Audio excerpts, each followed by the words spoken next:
ನೀವೆಲ್ಲರೂ ಕೂಡ ಮಹಿಳೆಯರು, ಸರ್ಕಾರಿ ನೌಕರರಲ್ಲಿ ಕೆಲಸ ಮಾಡ್ತಕ್ಕಂಥ ಮಹಿಳೆಯರು, ನಮ್ಮ ಸರ್ಕಾರಕ್ಕೆ ಅಭಿನಂದನೆಗಳನ್ನು ಸಲ್ಲಿಸ್ತಕ್ಕಂಥ ಕೆಲಸವನ್ನ ಮಾಡ್ತಾ ಇದ್ದೀರಿ. ಮಹಿಳಾ ನೌಕರರಿಗೆ ಸರ್ಕಾರದ ವತಿಯಿಂದ ಮತ್ತು ವೈಯಕ್ತಿಕವಾಗಿ ಧನ್ಯವಾದಗಳನ್ನು ಹೇಳಲಿಕ್ಕೆ ಬಯಸ್ತಾ ಇದ್ದೇನೆ.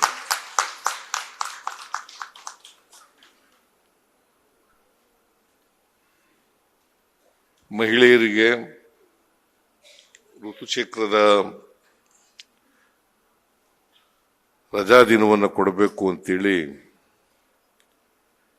ಮಹಿಳೆಯರ ನೌಕರರ ಸಂಘದವರು ಮತ್ತು ಶಿಕ್ಷಕರ ಸಂಘದವರು ಒತ್ತಡವನ್ನು ಮಾಡ್ತಾ ಇದ್ರು.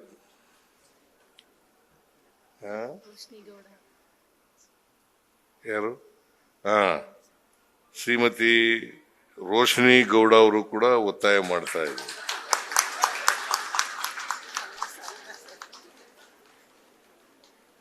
ಸರ್ಕಾರ ಇದನ್ನ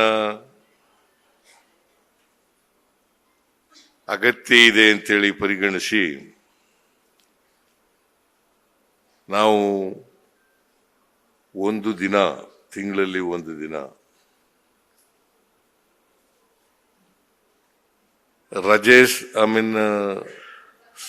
ವೇತನ ಸಹಿತ